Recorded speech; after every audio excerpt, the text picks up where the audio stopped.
I know it's been a really long time, but I'm back, and I've got a really cool video for you today.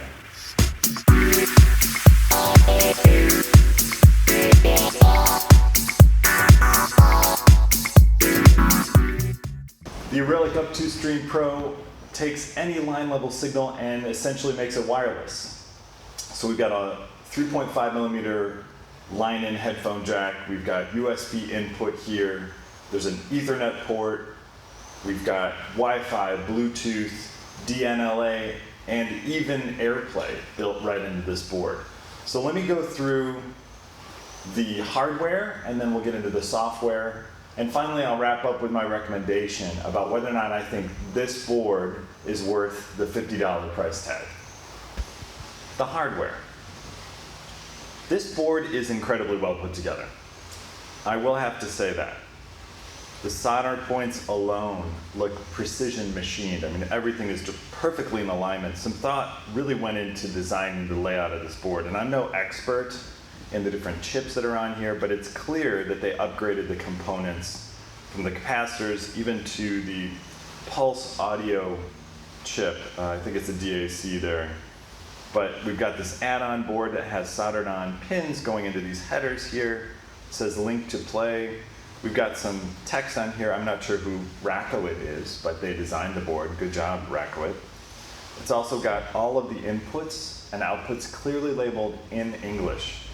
And in fact, the Ethernet port, the USB port, the audio in and outs, these wire terminals here, they're all soldered on very solidly. There's zero play in any of these. We've also got a Wi-Fi antenna and a Bluetooth antenna built into this board, and they are removable, so you can put in your own antenna if you want to.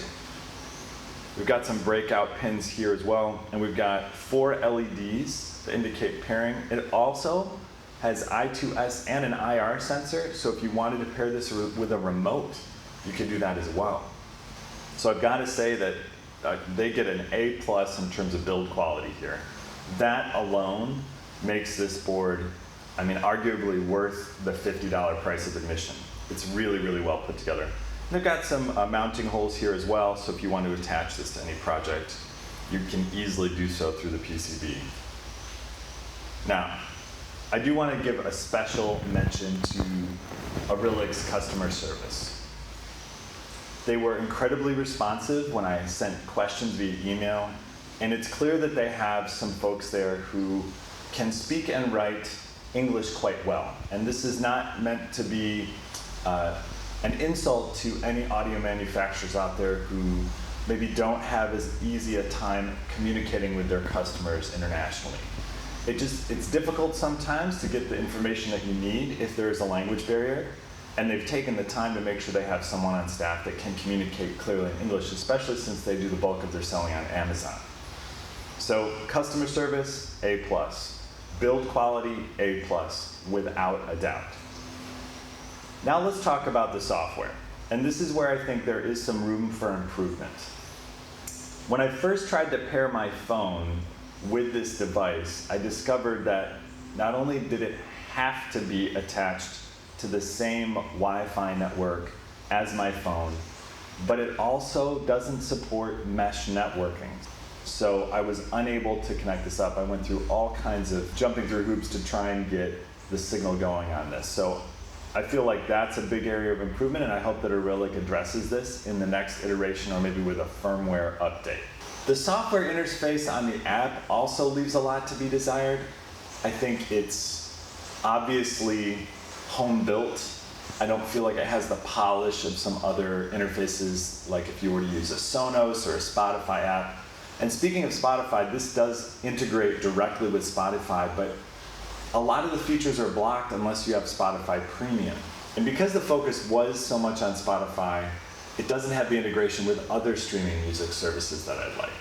And speaking of streaming services, it does have a selection for Tidal, Amazon Music, Pandora, even things like iHeartRadio and Napster. I'm not sure that anyone's still using Napster, but it's there if you want it.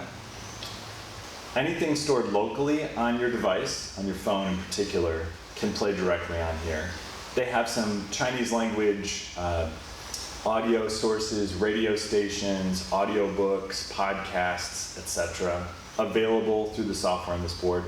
But the design, the user interface is a little dated as well.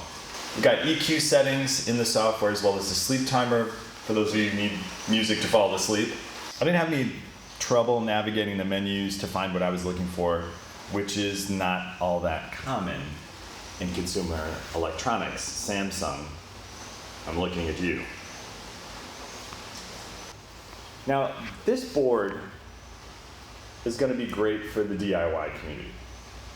If you've got a system, some speakers, where you need wireless connectivity, this is going to be great. It's got everything you need for wireless music. In fact, they can even communicate between boards. So if you want to set up a whole house music system, you can do so with this. Another application would be for classic hi-fi equipment that doesn't have things like Ethernet, Wi-Fi, Bluetooth built in. You can add one of these to each of those systems. $50 per source seems a little pricey, and the app, well, the app is not perfect.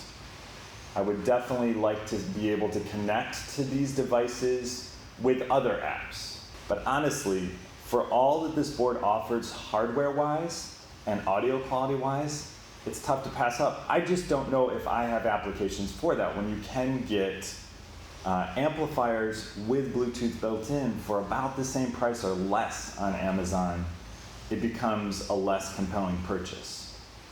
But I definitely like it. I think I will set up a whole house audio system, especially out here in our sunroom.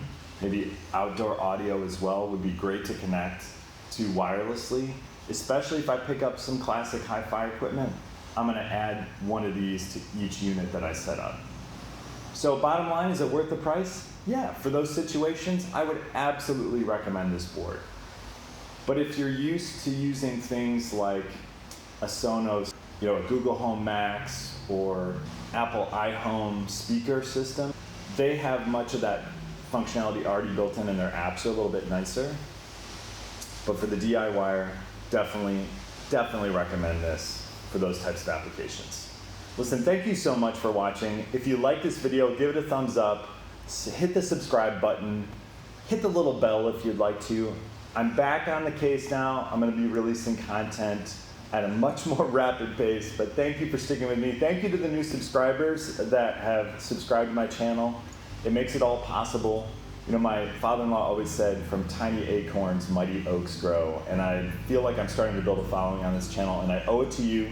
Let me know what you think in the comments about this board, about this video. I'd love to hear what applications you can think of for this right here. There's lots of stuff coming up, so stay tuned.